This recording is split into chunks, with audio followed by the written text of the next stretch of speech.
Gig Gab, episode 470 for Monday, February 24th, World Bartender Day. That's a good one. 2025.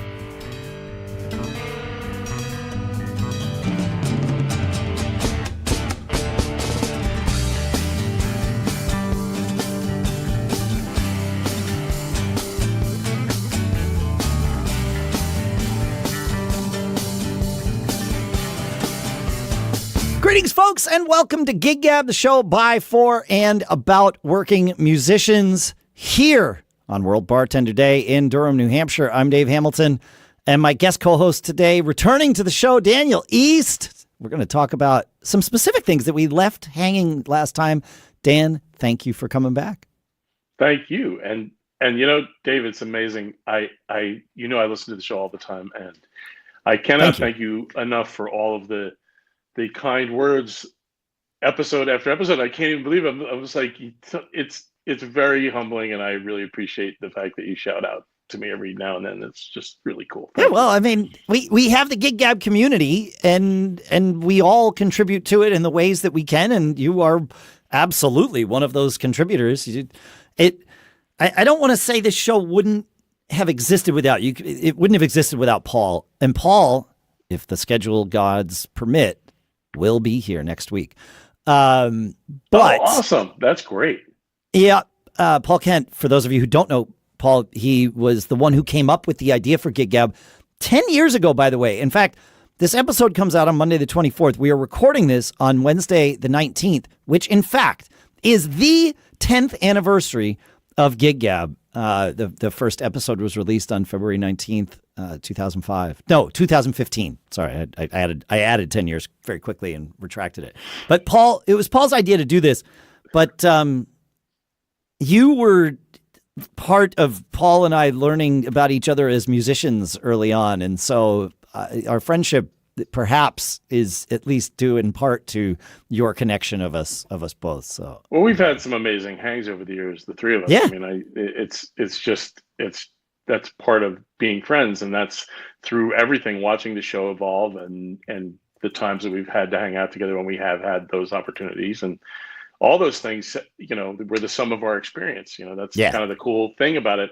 And at the same time, I think we have some awesome stories, because part of what makes the show so much fun is all of the recall of some of the crazy. It's the best part. Oh no, that's the best part. And yes, I'm taking a few minutes here to sort of celebrate our 10th anniversary by being a little bit retrospective. But like what I tell people who don't know the show, you know, I bring on someone that the sort of pat phrase is, the stories that bore the crap out of people at your neighborhood cocktail parties, but slay in the green room. Right. That's Gig Gab. That's it. That's all you need. That's all you need to know. You know, when you're ranting about how your kick drum kept sliding off the stage because they had a crappy rug, and you saw the rug, so you left the rug in your car. Your rug's in your car, and now you're halfway through the second set, and your kick drum's driving to the, trying to hang 10 off the front of the stage. Like, your neighbors are like, what is he even talking about? And yet almost everyone that listens knows exactly. And they're like, yes, I've been there. Or my drummer was there last week. We had to nail a thing and do a thing. And it's like, well, you should get a kick block. I always think about early on when we talk about. Link. I'm going to put a link to kick block in the show notes. But yes. Something that's become a thing on social media is something that we had talked about years and years ago, and one of the earliest, I think I actually even like connected from NAMM or something. And we were talking about the idea that like when you would show up and they would be like, oh, we have a house kit. We have a fantastic house kit. And it would be this little dinky, it was one of the earliest things I remember. Yeah, I remember so hard about it. Yeah. And now there are memes of it everywhere. And it's one of those things, but yeah, there's a lot of stuff that we've been able to do over the years, and you know, World Bartender Day aside, you know, it's amazing, and you know, like I said, I listen every week, so this is my joy. So getting to be a part of this is awesome, man.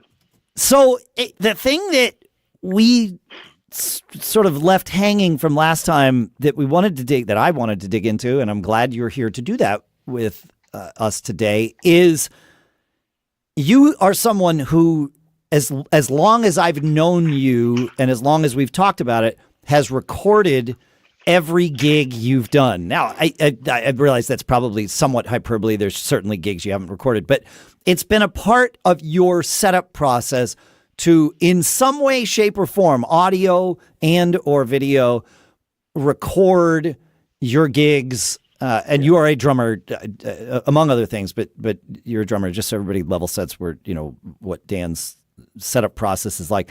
So I want to talk about the genesis of that, which probably is going to have some relevant things and also some get off of my lawn, I had to use a whatever. But what I really want to make sure we get into is how you're doing that today, because all of us.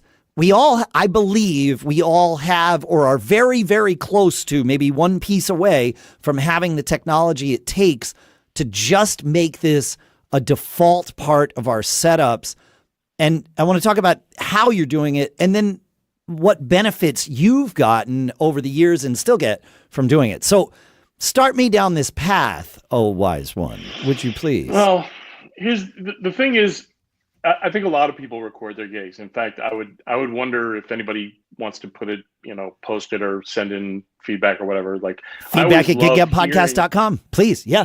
Yeah. I love hearing how people are doing it because I'm always surprised that somebody has some little interface that they carry or they use, some EtherCon thing or whatever it is. Like, I think it's really cool. For me, the moments that don't get recorded, to your point, I think, and I worked with a group that had this philosophy that if we didn't get the recording, it was only meant for the ears of the people in the room. Like the universe is for whatever that's worth. Yes. Like there are certain things that even if I've had my gear with me to record and we have not got the recording for whatever reason, something gets unplugged, something doesn't work, whatever, that there's some reason beyond us that, okay, sure, that's deep and everything, whatever. But pretty deep. The idea of recording is not just so that you have an archive of everything that you do, it's so that you can learn from it.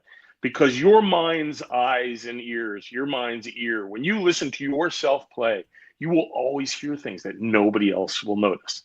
You know your own self. You know what you're listening to.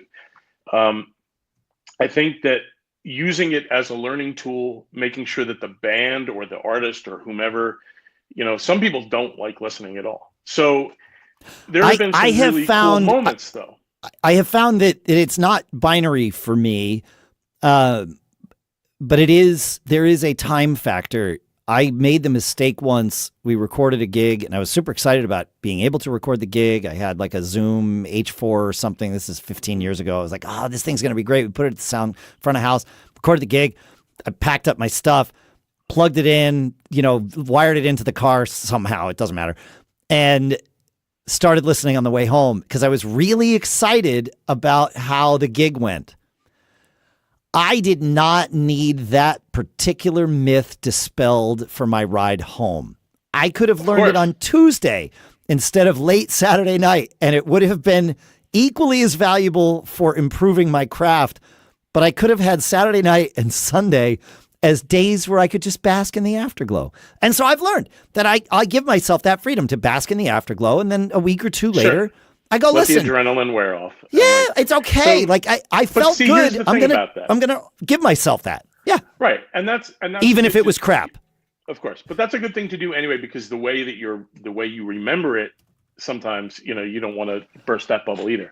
So Here's the thing that had happened for a while. Like early on when I was young and I was starting to get out there, one of the reasons why I always recorded was because the group that I was working with at the time would have all kinds of famous people come up and jam with them. And I don't know if I can say names or not names. I'm not going to say names. But there were no iPhones. There was none of this stuff. And so on 3 separate occasions, 3 of the biggest music people at the time had come in, showed up at this gig, made their way backstage, band saw them, they came up, and at the end of the set came out and everybody went nuts and everything. And I have no record of any of it. Zero. Yep. And after the third time, the third time's the charm, I started carrying those throwaway disposable cameras that Kodak and Fuji used to make. And I found the highest speed film. They only went up to 400 and couldn't use the flash. We weren't allowed to take pictures anyway. And thankfully I was able to. And so I actually, after that, ended up with a really grainy picture of this superstar jamming with the guys that I was working with, and it was really fun. And so that was the last time prior to that was the last time I went without having everything with me. Got it. Yeah. So but that was just a picture, but it was the beginning of I need to capture these moments. Right. Yep. I had an old cassette deck, and I knew I could run it off the board. Even the ancient Harrison consoles and all the old stuff, they still had, some of them actually even had RCA outs, even the high end stuff. Sure. But it was easy enough to just take the left, right out of the board, and that's what we did for pretty much everything.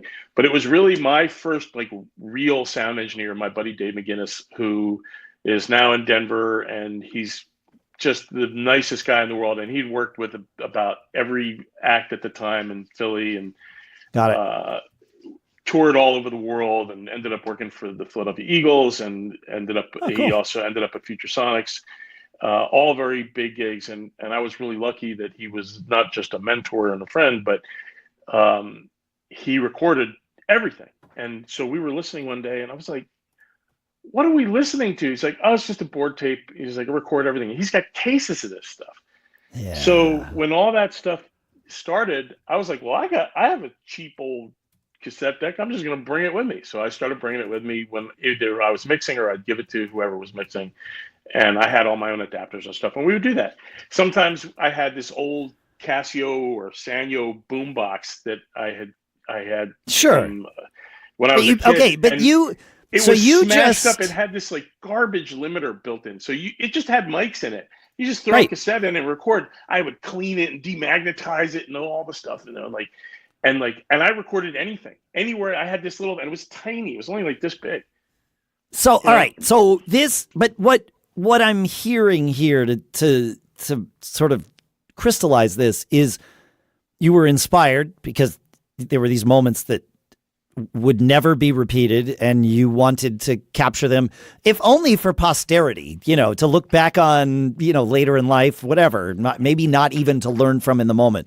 But you had the drive, and the technology, and I think this is the important lesson here. The technology, you weren't looking for perfect. You were looking for whatever you could do to capture a thing that was better than not capturing the thing. And I think that's really important for all of us because, and certainly for me, obviously, I have an iPhone. I also have a lot of things that can record stuff. None of it in my mind is well, why bother? This is the question I've asked myself. That I've used to just delay doing this is why bother doing it if I know the sound's going to be crap, or I know the view from just my phone is going to be this weird view of the drum set and not really the stage. Who's going to want to watch that? That's not a thing I would post on socials, although maybe it would be. I have used all of these things to convince myself, and I know I'm not alone, to just not get started. And I think, this trip down memory lane here, and thank you for that, it tells us that all of that is I don't want to say that your thoughts are irrelevant, folks. I'm going to say my thoughts are irrelevant. All of that is that I've been thinking is silly. I just need to get started because I know how I am, and I know how a lot of us are, that once we get started with something, it's okay, well, I guess next time I could just move the camera over to here. That would be better. Oh, audio quality would be better if I put this here or wire this in. And eventually you iterate, you boil your own frog, right? You iterate without knowing it. And then suddenly you get something where you're like, well, yeah, I mean, it's just, I just throw this thing together. Your thoughts about it are the same as they were on day one, but it has leveled up. So I want to talk about the leveling up, and I know you have fun stories to tell. So sure. As always, share the stories. Think about the balance of this, okay? by current standards, most digital consoles now let you record, just throw a flash drive in, you throw a drive in, and you leave with a board mix, right? Well, Cut back to a lot of yeah. them do. Alan Yes. Hughes do, the Yeah, D-Lodge do. no. What I was Yamahas going to do, say like, is now you have something. You either have a 2-channel board mix or you have a multi-channel mix of the whole show. Sure, you The can multi-channel, do that, sure. the multi-channel mix, though, you then have to take and you gotta go and mix it. Now this is a headache, and are you going to do it? So, like, there are, again, these are all the things I tell myself. Don't bother. You're never going to get to that, but maybe. That's all well and good. All really the core of this is just to have the reference. That's the thing. I mean, I think about people, and again, I've heard from so many people who do this so many ways. Some are very elaborate, but I think back to like when I was a kid and first getting into production, I always think about going to the Grateful Dead shows that when Future Sonics was getting into that back when I was there, and they were just known for sound, and they had a tapers seating area. But they had these guys that would come in, girls too, and they would put these old Sennheiser mic, the 421Us, the old ones from like the 70s and 80s, and they would put them on the arm pads of the crutches, and then they would come in with and of course they were allowed to, and then they would like extend the legs, and then they had two, like an XY recording 421 dynamic mic on these little weird little, they used to wear these belt pack batteries and all this crazy stuff. They were pretty elaborate, but back then bootleg recordings were a big deal. So that kind of went its course before there were really digital recorders and all that stuff. And it was kind of hard when you saw like, how are we going to make this work? And the thing that I then took from that was, man, if I could have the room EQ on top of my board mix, I had Tascam made this thing, this Porta Studio, the Porta 1. It was a 4-track cassette, and it had DBX built into it, and it had all this stuff, and you could record like the Zoom will do now, all 4 tracks live. So I had left and right off my console, left and right off the 2 mics, and I had a pair of 421s, and I put them up on boom stands, and I had them at about a little over 6 feet, so just over the people's heads. And whether I was playing or mixing, I then had, of course, the only thing you had to remember was to change tapes, because it's set break or whatever. It was yeah. all 4 going, all left, right, all going the same direction at the same time. And so my buddy at the time, who was always at every show with us, who was our volunteer stage manager, I guess you would call it, he was in charge of that back then. Of changing tapes. Then, I just want to, just for folks who, fun to hear. For folks who don't know, the reason the 4-track recorder became this sort of obvious invention in hindsight, but until it existed, nobody thought about making it happen until they did. And the reason it worked is you had a cassette with 2 stereo, a stereo track on each side, and you would flip the cassette. And somebody had the idea of, well, that means that there's 4 tracks. There's left, right for the one side and left, right going the other way. It doesn't have to go the other way. There's nothing about the magnets on the tape. Tape is tape. Tape is tape. So it was, well, we're just going to go all 4 tracks in the same direction, but don't flip the tape because then it gets weird.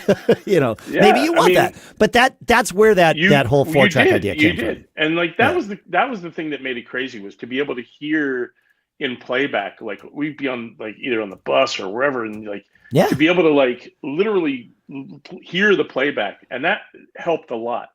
That translated into when I had a buddy, Ron Jubla, amazing sax player, played with Bonamassa. He's amazing guy. I've known him for years, and I had actually managed a band he was in years ago. And he had a rack-mounted DAT recorder. Oh, fancy. And when that happened back, I guess in the mid 90s or whatever, then we started using that. From there, it was our buddy Robert Scoville, who was Mr. ADAT.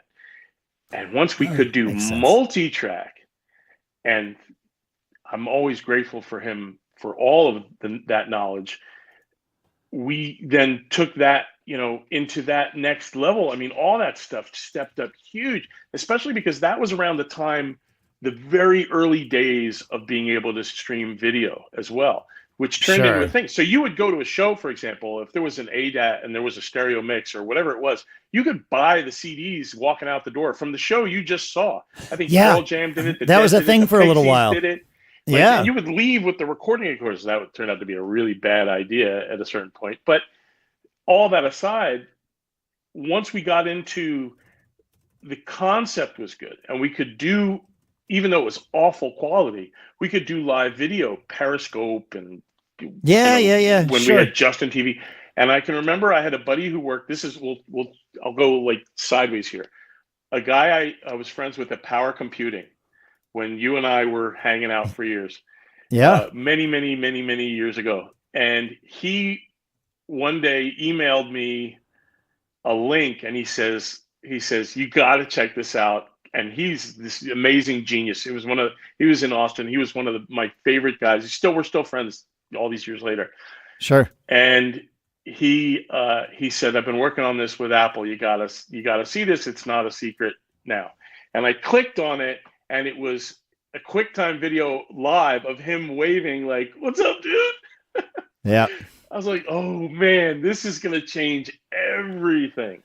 So once that happened, the gigs turned into the ability to not only share them and promote them, but to make money. Right. Oh, yeah, for sure.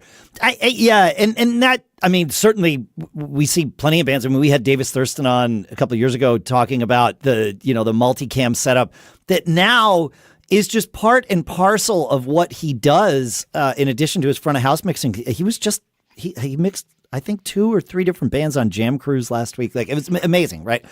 But I want to get to, and we can circle around, but I want to make sure people understand, what are you using? Like, what is your default basic setup for recording a gig today? Today, it's definitely having multi-track, and whether it's built into the mixer or if it's going out to Logic, I prefer Logic. I have a Pro Tools rig that I use, and what I do is the outputs go 1-to-1 is the same as my inputs, but I also have the left-right mains go out to a stereo channel at the back end of my inputs. And then I have my ambience at the back end of my inputs. And that way you're recording everything. Yeah. Everything. And it's multi-tracked. And it takes a lot of juice to do it, but it's worth it. And then that has an external waves server that is the nice the little small one that they make that is much faster and lower latency. But you can do it with Super Rec Performer now. Like, you can do it like. So I've done it in a theater size venue where they have basically the laptop, they have Performer, they record and they stream at the same time. They have an internal stream and an external stream. And that way the promoter and everybody can see and hear what's going on, and the band can see what's going on. And they have for backstage and for crew and everything where they need to see and hear what's going on stage, backstage, and all that fun stuff. So for me, my setup for this though is pretty basic, because the latency of live, although that's definitely come a long way now, especially with Furrier and all these companies making all the plugins, whether they're Waves or whomever, Universal or whatever, all workable. I actually always, as you and I have discussed many times, find that less is more. So for my recording and my streaming, if I'm using the low latency versions of the plugins, which I tend to do anyway because there's stuff that I'd rather fix later, you can do a lot with a little, especially if you're using, which is more common now than ever. You either have enough distance or you have a speakerless stage and everybody's on ears and you have complete control. Your mixes are going to be killer anyway if you don't, you're worth your salt. So the thing that makes it work for me, and the thing that I think I have the most fun with, is using the simple tools that they give you to make sure what's going out there. Like for YouTube, you're talking about. YouTube has the Well, thing. hang on. I got to pull us. Okay. I got to reel us back in here because I asked the wrong question. I asked what your basic setup is today, and we all know that your journey with this did not start tomorrow, like many of ours will. Your journey started tomorrow, 20 years ago or 30 years ago, or maybe longer. I don't want to age anyone here, but you've been on this path for a while, and it's evolved, and it sounds like a lot of the gigs that you do are in fixed setup venues where you have the ability to do this, or venues, big enough venues and big enough productions where you're bringing in the gear that allows you to then tap into all of this stuff. So the question I want to ask is, if you were starting this tomorrow and you were in a gigging band where your front of house is maybe something you can't touch, what are you doing today to record a gig in a way where you've got 90 minutes between load in and downbeat? So you've got to set up your gear and sound check and let somebody else set up mics, which always takes way longer than it should. I never understand those delays. That's a topic for another time. So the question is, what should I start with tomorrow? So there are three ways. If you're starting cold with this and you want to record, the first thing you do is not do anything, is just use your phone. You have the new operating system and the new models, the 16s, have the spatial audio, which I would turn off, by the way. Okay. Set your video quality to be decent. I use my Stage Ninja phone mount. That's what I wanted to ask. 12. I clip it on wherever it is. If I'm using either my Rode IXY or I'm using an external mic, which I do recommend, I like stereo recording. All right. Yeah. We're gonna go back and talk about each of these things, but keep going. Yeah. But they have Stage Ninja has a magnetic microphone mount thing that I can literally throw on a truss or whatever I want. So I have the room.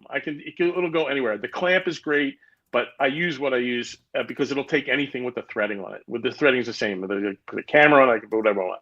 I put it where I feel like I can see the whole venue.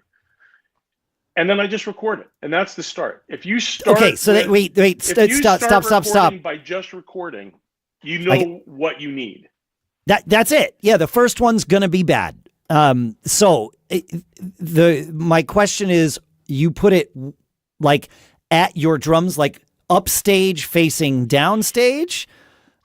That's one way. So you'll see, like, I have videos of my iPad from over my shoulder. Yeah. And they sound atrocious. Of course. Because for my reference, I'm not listening to it as an audio file. I'm listening to it because I need to hear the performance and what did I screw up, what went wrong, or sometimes somebody jumped up on stage and there's an insurance or whatever, somebody got arrested, whatever. Sure. Yeah. All those reasons. If I'm mixing, I will set up a mic stand, put my Ninja clamp on it, put my phone up, and let it do its thing. So it doesn't really matter which side of the stage I'm on, front, back, or otherwise. The concept is the same. I need to capture what's what. I do find that it's kind of amazing what the phones can do now, as long as I have the phone at ear height.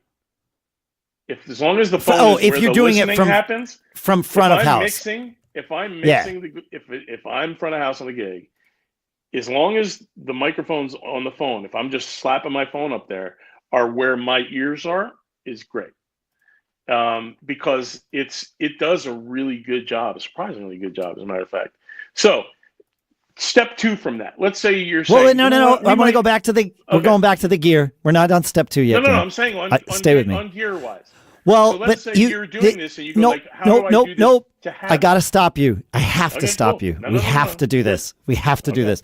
So you mentioned the Stage Ninja iPhone mount. You mentioned the Stage Ninja microphone mount.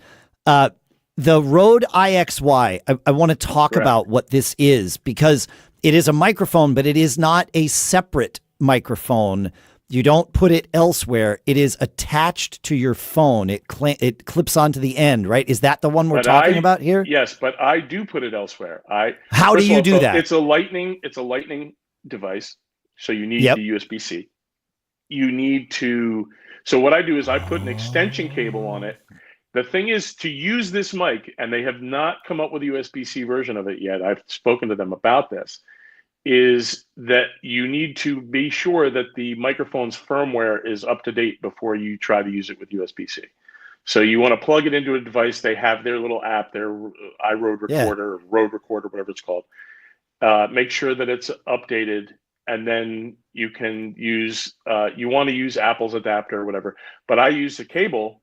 And like I said, I put so that you up can on put the microphone somewhere else. Yeah. This is why I wanted to ask this question. So thank you for letting me interrupt you. Because you made it sound like, because it is, that the phone and the microphone were in different spots. I'm like, but I know this microphone. I have one. They can't be. I never thought. Now I got to go dig out this mic because I know I have it somewhere. Yeah. But I assumed I could never use it again. Of it. The Rode guys have been really cool over the years with me, especially because I'm able to use it because Sennheiser and Neumann don't make anything like this. They only make the mono. But here's it's pretty cool. Here's my thought is, if you're on an Android phone, this might work. I don't want to say that it would. There's a world where it might. To do it. But yeah, the idea is you can plug an external microphone into your phone and use it as the sound input source if your phone is not in the best spot, right? Yeah. So and don't do the wireless ones either. There are some really, really good ones. The problem is that they get bombarded with the SPLs. It's just too much for the width of it is really not meant for it. It's better than it was. The latest versions of Bluetooth and all that are phenomenal for sound, far better than they ever were. But it's not unless you just want the reference.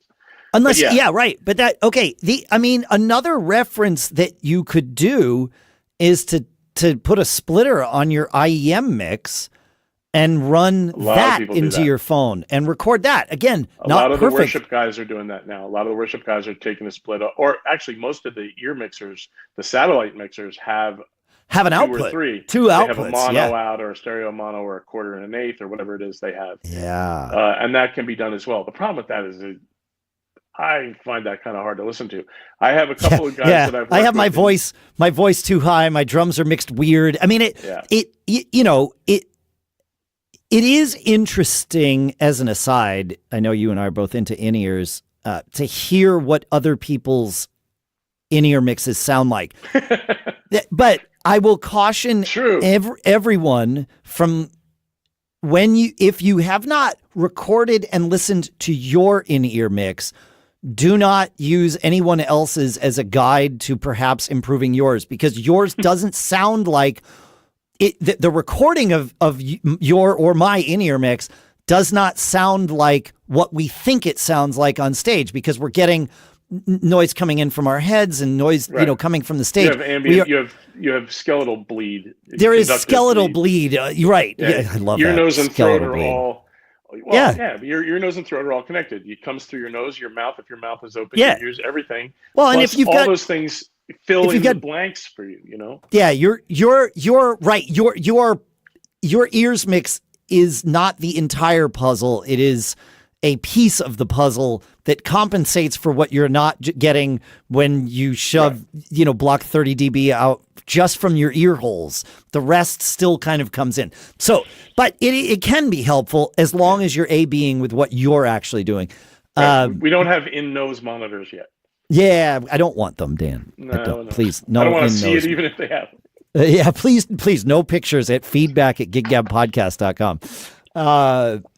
All right, so thank you for letting me drive a little bit here. Of course. Because I wanted to make sure, I know you and I can get off on tangents, and I know we were about to, and or even just the extension of the conversation. I wanted to really make sure, because to me, what you just described is the meat, and it is.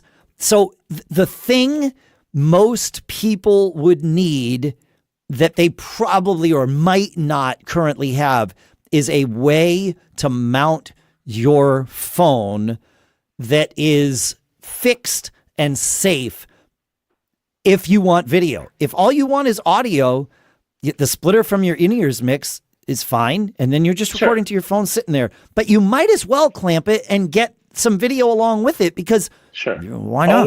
Always get as much as you can and then sift through it later. That's Here's another cool little twist too.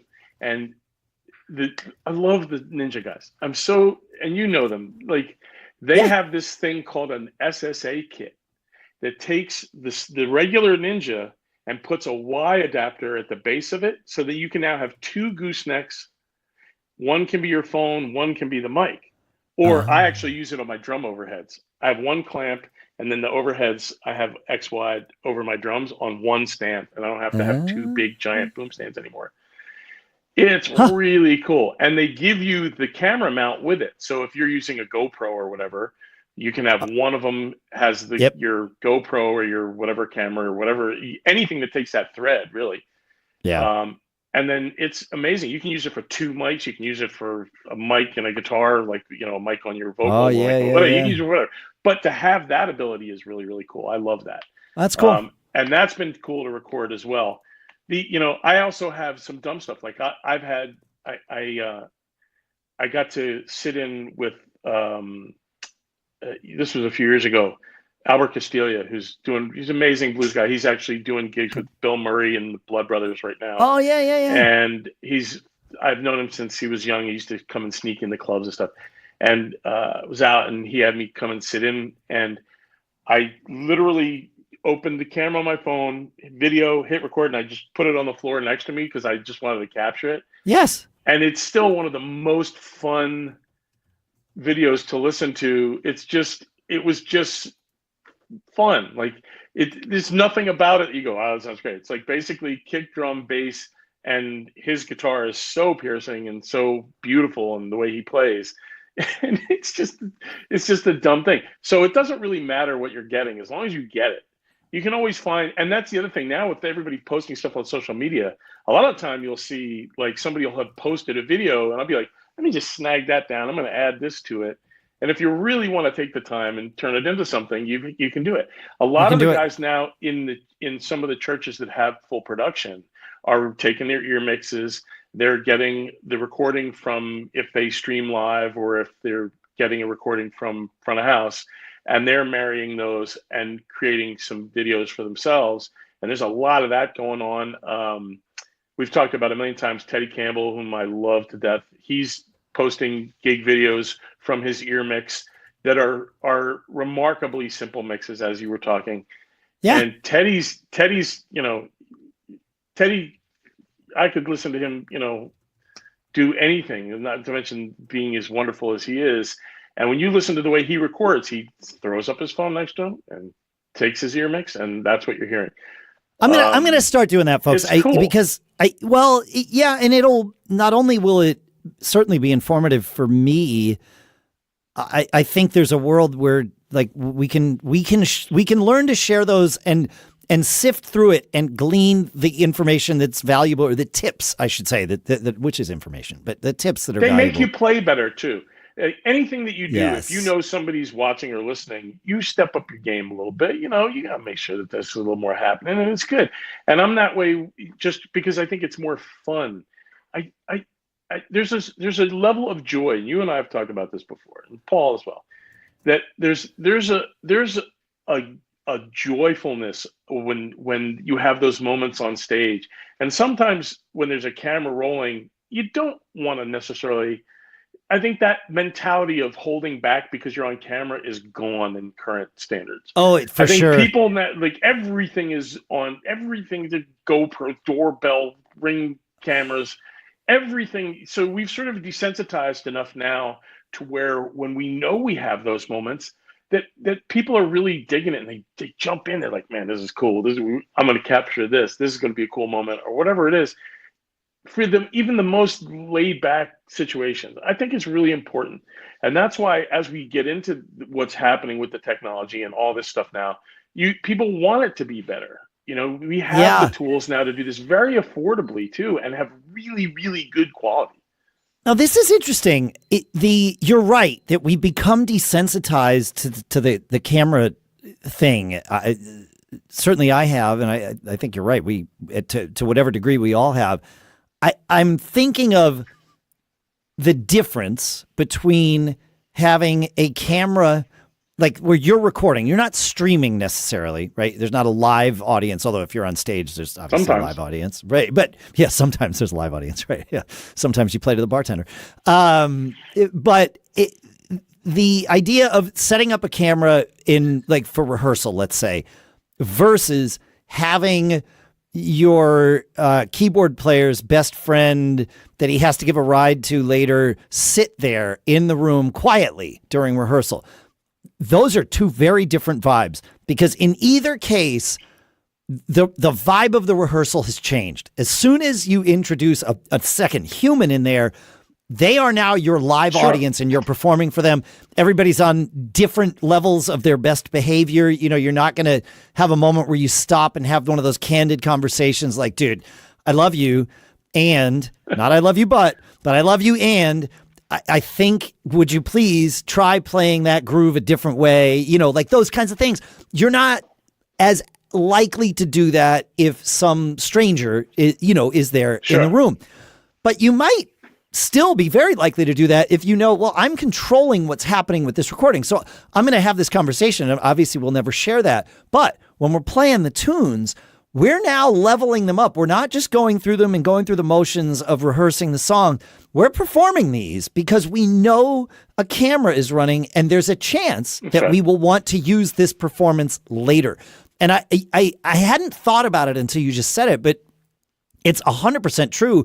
When we were rehearsing those Zeppelin gigs, whatever it was, 2 months ago or something, we were playing rock and roll, and our singer took out his phone. He was also the one sort of producing the event and, in charge of social media and creating material and, trying to get people put butts in the seats.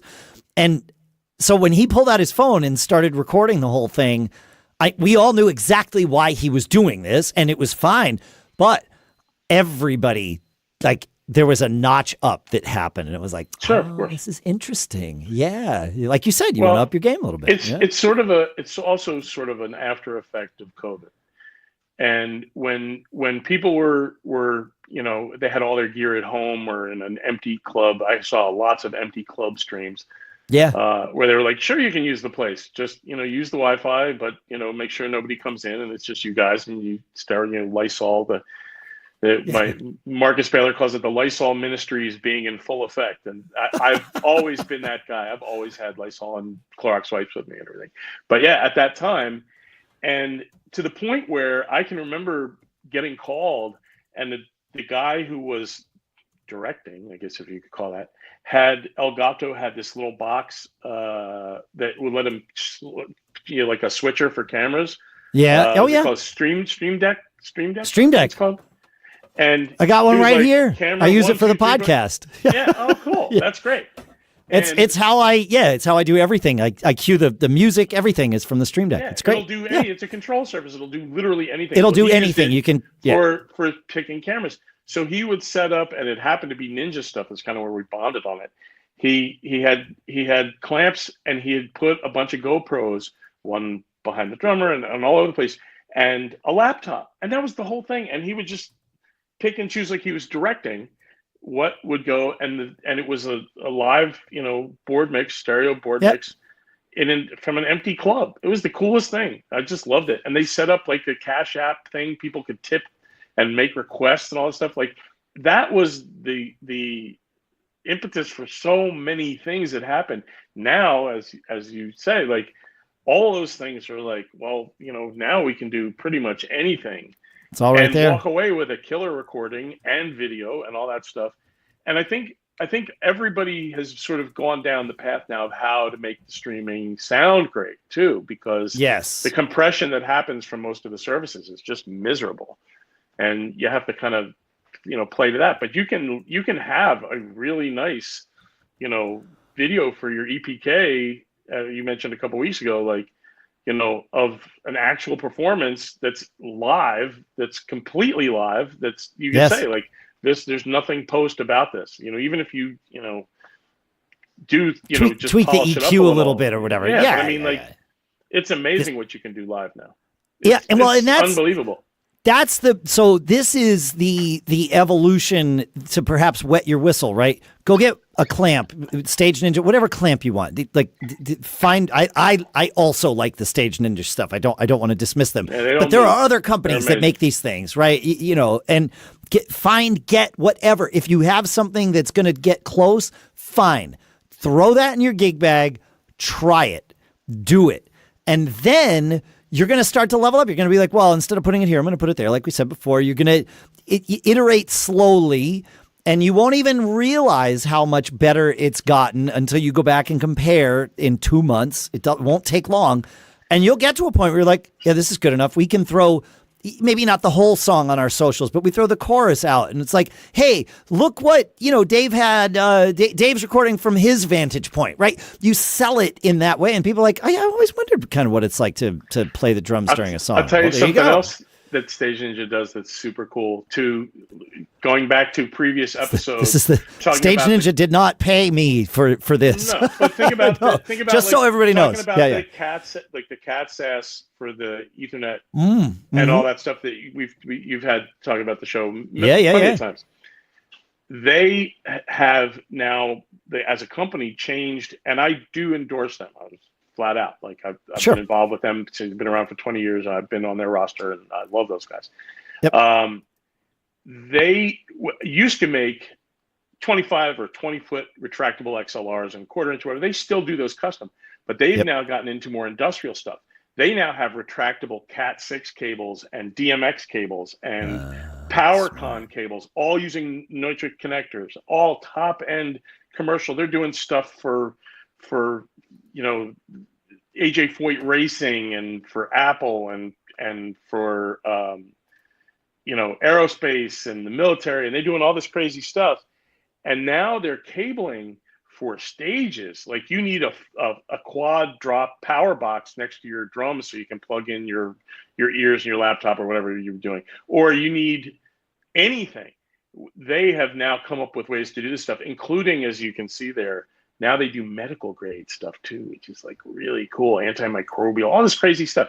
So when you set up your stage, where we used to go in and USB cables and all this crap, you would take your phone, clamp it up, the cable that I have for my IXY, when I'm done, one pull, it's gone. If I do a cat sass, if I set up a cat sass, it's a 4-banger, I can do it on a Cat6 retractable reel without having to stand there and wrap my cables. That saves me 20 minutes if I'm running, from front of house to drums or whatever it is. Like all that cool stuff. That's why I've endorsed the company for so long, because I think their stuff is great. They don't move. Anyway, we're getting Gear Gabby. I like that. Well, that's okay. I want to actually. I had a Gear Gab edition that I was going to throw in today that I saw at NAMM. So I've mentioned the Kelly Shoe drum. Yep, the great people. I finally got to meet them in person there at NAMM. Kelly Shoe makes. Or the Kelly Shoe series of products are mounts for drum mics, specifically retrofittable inside your. Most people start with the kick drum. That's where this happens, right? And I've talked about that. I'm actually using one of their mounts on my Gretsch Brooklyn kit at the moment, and love it. What they came out with at NAMM are what they call the Tommyz with a Z at the end, TOMMYZ, which is internal mounts for mics in your toms. Now, this is something it works the same. You screw their cabling mounting, shock mounting system into the lugs on the inside of the drum, and then you mount the microphone. And they were doing it they were showing it with Sennheiser mics, but as long as the mic fits, you could use any microphone. The mount is all right there. There was a lot of discussion. This is a brand new product. They're not even shipping it yet. Obviously, it's made to the same standards as everything else, and so like these mics aren't going to move, which is the key, right? You just set up your drums, plug in, and you're done. there's a lot of question about, well, what's this going to sound like? Because the May system decades ago also had tom mics that most people didn't go with. The folks at Kelly Shoe suggested putting the mic not dead center on the drum in any way, shape, or form, not the middle of the drum head to head, not the center of the circle, like all of that. Thirds. It's the rule of thirds applied to this to sound. Yes, and then also, instead of aiming the microphone at either the bottom or the top head, aiming it perpendicular to them and aiming it at the shell gives you because now you're leveraging the off-axis rejection of the mic and using that to cut out those square waves that are going to happen in there to make it sound like a bouncing basketball. So, and maybe, a little bit of angle, it's going to require some experimentation, but you do have to play with it. It's very cool. It's very cool. Yeah. Here's the thing about this. Like all of and we talked recently about some of these sort of wave disruptor, things. The thing about this that I really like, shy of the fact that I love everything that they do, especially because Jeffrey is a working drum tech. He's in the trenches all the time, and he's amazing at this. And I trust his opinions on this. The way that they came out with this was done in such a way that it serves a need. I don't necessarily think you need it on every tom, but if you have that tom that's under your ride cymbal and you can't get your 421 to sit on top of your whatever, this is great for that. It does disrupt slightly. It is a bungee type webbing. However, it is not detrimental. And you want to think of it in the same way, and I teach my students this as well, is think of it like you're miking a closed kick drum or a timpani, for example. Yes. So that in between the center of the head and the edge of the hoop, there's a sweet spot that's the third of the way. It's halfway between the center and the hoop. That's where you want that mic to live. The sideways thing, I believe you want to be at about 31 degrees. That's about 31? Yeah. Exactly. I don't want to be too precise. 31.269. The reason why I say that is because just over 30 degrees. 30 degrees, you would think it sounds like it's not a lot. Any way you can find the sweet spot for your mic is the sweet spot. Yes. Oh, experiment with it. That's the key. Right. Yeah. The thing about measuring 30 degrees, and you go like, well, it's this. It's not quite that. It's that and a little bit more. It's one louder. You want to go to the 30, and then you want to just go and you can do it with your ears. You can do it with your in-ears, but you have to actually put the drum together and then you got to take a head off and retune. For me anyway, to the extent that I've talked with them and got to see them at PASIC and stuff, for my taste, I want to hear just a little more of the transient. I want a little more attack, just that much, and that's why you're aiming back towards the head, ever so slightly. And it really is wonderful because, especially if you have really nice drums, you're able to capture the tone and the resonance really, really nicely because you're not physically touching the hoop or on a stand or whatever. You're actually on a shock mount, and so that you don't have conductive vibration nearly in the same way. It's a really cool concept, and everything I like he it. does, I think it's great. They're such wonderful people. No, it was I love this idea of retrofitting these kinds of things to make that, when you've got that 90 minutes between arrival and downbeat, and it takes the engineers so long to hang those microphones on top. I just don't understand. But again, this solves it, right? When I show up and my mic's already in my kick drum, as you've heard me say on the show many times, folks, my pat phrase with engineers is, hey, this is not an instruction. It's an FYI. Use whatever mic you want. But just so you know, there's an XLR jack on the side of my kick. Right. and there's a D112 already mounted in there in the sweet spot, or in my other drum, it's the DK6, right, from Earthworks, whatever it is, or a boundary mic, which is what I might actually move to inside that Brooklyn drum, because I tried one and I really like it. So I think I'm going to get a different mount. But do two mics. I do two mics. No. If you're going to do a boundary mic, no, you'll miss it. I'm telling you. Not with this drum. Not with this drum. I know. You, try it. All right. Try it. I'll try it. Because I could mount two mics in there. It's true. Yeah, I could have both the boundary and the other one. Huh. All right. You do the boundary and do the compact 421, the new one, the little mini 421. Oh yeah. Yeah. Oh man. Oh yeah. Yeah. That's okay. Fun. While we're talking, I mentioned boundary mics. No, it's totally fine. Which boundary mic would you put in a kick drum? I don't like boundary mics, so I do not put them in my kick drums. I have but this I have an original drum sub kick, and I like what I like. I'm very particular, and I go back and forth with this because the companies that I endorse do not have a kick drum mic that I love. Sure. So what I do is I use my sub kick and a 421 on the wide open music setting, which is a flat response, and I am very happy with that setup. Yep. I have it on my my Kelly shoe, and life is good, and it sounds great in my ears, and nobody complains about it. I still have my kick port on the front, and which is actually for me now, because the shoe carries the 421, and the sub kick is on the exterior of my weird little hip gig kit, and the kick port just cleans up all the low mids for me and gives it a really nice attack.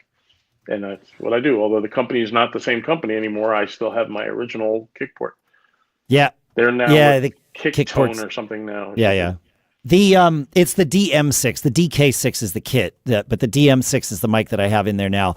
That mic, it is, however, like every microphone, it has its great uses and then its okay uses, and then I'm sure some crappy uses, but I haven't found those yet.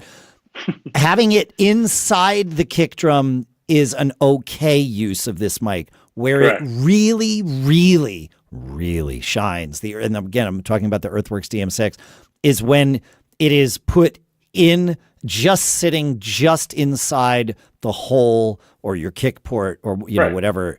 That's the same thing with the Audix is the same lives. way, because you want to mic the sound coming out of the drum, not the sound of the beat against the head. Inside. But I will say, especially in that Gretsch Brooklyn kit, man, the 22-inch kick that I have on it, maple poplar mix, that boundary mic sitting inside on my, I think it's the Evans EQ pad, sitting in there, like low down. Sure. It is. Of course. Try the perfect. DM6 right where it's supposed to be. Flush, not even quite inside. Like literally just sitting just like a half inch in. Yep. That is where it where it lives. That's and it's such a great mic. It is. It's great on a floor tom too. Love it on a floor tom. And didn't that mic won again at NAMM this year? Like Mike Dias had to go up and I love it. It's great. I love their stuff. All right, so we've done some Gear Gab for drummers, but that's okay. We're two drummers. We talk to guitar players too. I have a cool thing that kind of ties us in. That's an old gear that's new.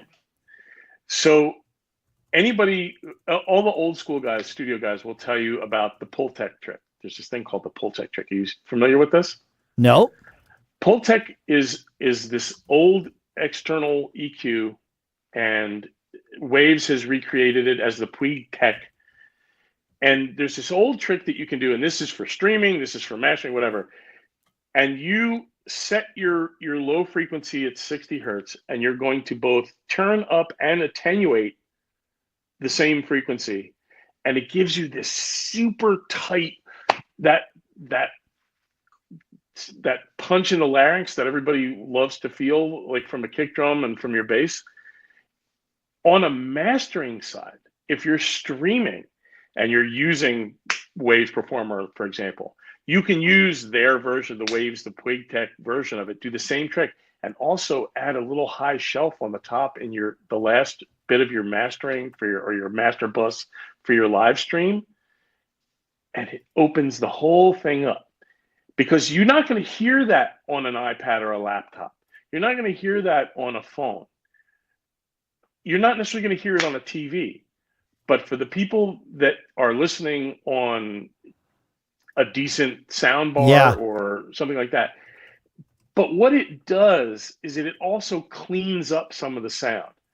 And it's a really cool old school trick that has sort of come full circle. And it's an old trick. It's just now we can do it digitally, and it actually works. That's the beauty of it.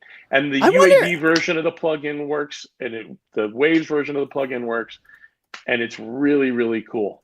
I wonder if this is part of what Sonos does inside like the Play One or the Sonos One or whatever, because it has that throatiness to it. And I wonder if they're just doing it as part of their sound signature. Yeah. So the way they do it in that is it's a swap, and this is an old school trick. Another old school trick. In the devices. So let's say you want more 63, and in order to increase your 63, the device will actually scoop out some 80. So the next door neighbor then frees up that energy and allows that to peek through a little bit more. And that's how some of the smaller devices do it. They can't go that low, but you're emulating that effect. And actually it was the way that the HomePods for a while were doing their sort of auto tuning the thing. Where it would like take a room scan and then it would sort of make your adjustments. It reads those frequencies that were either combing out or whatever they were and compensating. That's not necessarily device, that's processing. So anyway, there are a million ways that I meant processing, but that EQ swap, that's another interesting thing that I've done before for sure. It really can help a bass guitar shine through in the mix. If you do some of that EQ swapping, for sure. And my other trick, especially when like mixing things, not live necessarily, although you might also do this live depending on the room and the player, but certainly for recording, is set your high pass filter on the bass guitar higher than you think you should. And you get this swap effect where you're taking some of the low mud, I'll call it, that really isn't giving you anything, and you take that energy and you hand it to the frequencies that you actually want to shine through, and the tone just like slide that high pass filter up and feel the tone come out, and then stop. Don't go too far, obviously. No, but people are afraid of the idea that you put a high pass on everything. And that's an old joke. Like audio students are just thinking high pass everything. There are T-shirts that say high pass everything, and because at some point you do. Even kick drums, you can high pass at 29 or 27 or 31 or whatever it is, depending on the room and the system. You don't want to blow up your rig. It depends on a lot of things. But that can make a kick drum or a bass guitar punchier. And we've talked about this a million times. The audio TETRIS. I teach it to every one of the students that I have. The audio TETRIS thing is so, and this is a really cool thing. The first time you see it, to oversimplify this, if you're kick drum and 63, this is Ken Berger who's one of the great audio legends, who has always enforced this idea that 63 hertz is the tap in the chest, and he's right. And the boxes, I mean, you look him up. He's one of those guys, and has been great to listen to. And I've had these conversations. When you are putting your 63 in your kick drum, carve out the 63 in your bass. Sometimes high passing, and this is a really cool bass trick. You want to talk about EQing bass? If you're running subs that can handle it, sometimes high passing the bass lower than you think, but putting a long scoop between, you're carving out between 80 and 200 or 250, let's say, but you're leaving The really super, super low subsonic stuff below 80, you can even do it with a dynamic. I like to do it with a dynamic EQ. Yeah. One band. If you're going to use waves and you're using an F6, one band, because you screw up all your latency gets weird. But if you take one band of EQ and you looking at your RTA and you're seeing I have nothing but 60 to 250 coming off this bass, which in some ways is where it lives. And you don't take your gain out of it, but you let it drop 6 dB, for example, only at one band. This thing will do 6 bands. You don't need to do it. Don't be tempted. Set your high pass at, pick a number, third, depending on the bass. If it's a 5-string bass, it's different. Listen. And then it all fits together. Side chain it to your kick if you're using waves.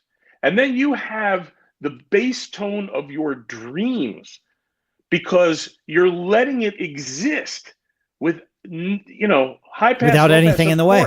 Yeah. All you're doing is letting it breathe and let that energy, let that wave develop when it's needed. When it's not needed, the kick replaces it. The kick replaces that side it. chain lets it all sit beautifully together. And I'll tell you one last trick about if you're using waves live. For anybody who's using waves live, make sure that you look at in your setup for your latency groups. Make sure your drums are in a latency group. You can leave it on automatic if you don't want to take the time and geek out on it.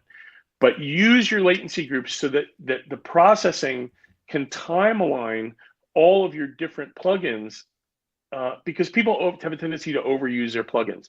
So have a latency group for your vocals. These vocal chains drive me nuts. I see people with 8 and 10 plugins on a vocal is like, you've destroyed it. You've destroyed your time. You've destroyed anyway. And again, however you get to A to B, knock yourself out. For me personally, I like to see these things work as to their maximum capacity. So your latency groups allow all those things to time align much more cleanly. So when you are side chaining and you are putting that stress on your processor, everything just comes into musically audio what makes Tetris. More sense. It's audio Tetris. I like this. All right, we're gonna have to nerd out. We just did nerd out with audio Tetris. We went way deep on that. We did. It's totally fine. Sonically Thanks for hanging out with us, folks. Thanks for everybody that stuck around until now through the audio Tetris. You deserve a prize, and your prize is my undying gratitude and love. So that's what I have to give today. Complain right into the feedback. That's right. GigGab.com. Feedback at Gig Gab podcast. Gig Gab podcast. Yeah, I wasn't able to get giggab.com 10 years ago when we did this. I don't think it's being used. It's one of those things that I want to get it, but now they'd charge me an arm and a leg for it. So yeah, I could buy it on GoDaddy auctions. Yeah, I'm not gonna. Probably not. But I've done crazier things. Maybe someday. Yeah, thanks for hanging out with us, folks. Dan, where shall people find you if they want to? If you didn't get enough Dan East, here's where you can find him. DanielEast.net. Perfect. Is the easy way, and on my socials it's at EastD. So that's the easy way to find me. Amazing. Thanks for hanging out, man. Thank you for walking us through your history of this and also helping us all get started, because we all have the tools to get started with recording and just capturing. Like I loved your term for reference. Start there. If it gets good enough for release, even better. But don't worry about that on day one. Just always be recording. No, wait, that's not what we always say. I forget. But certainly always be recording. What do we say, Dan? Always be performing. That's the one. Thanks for hanging out, folks. Paul Kent back next week if the schedule gods let us. Yeah, woohoo. Later.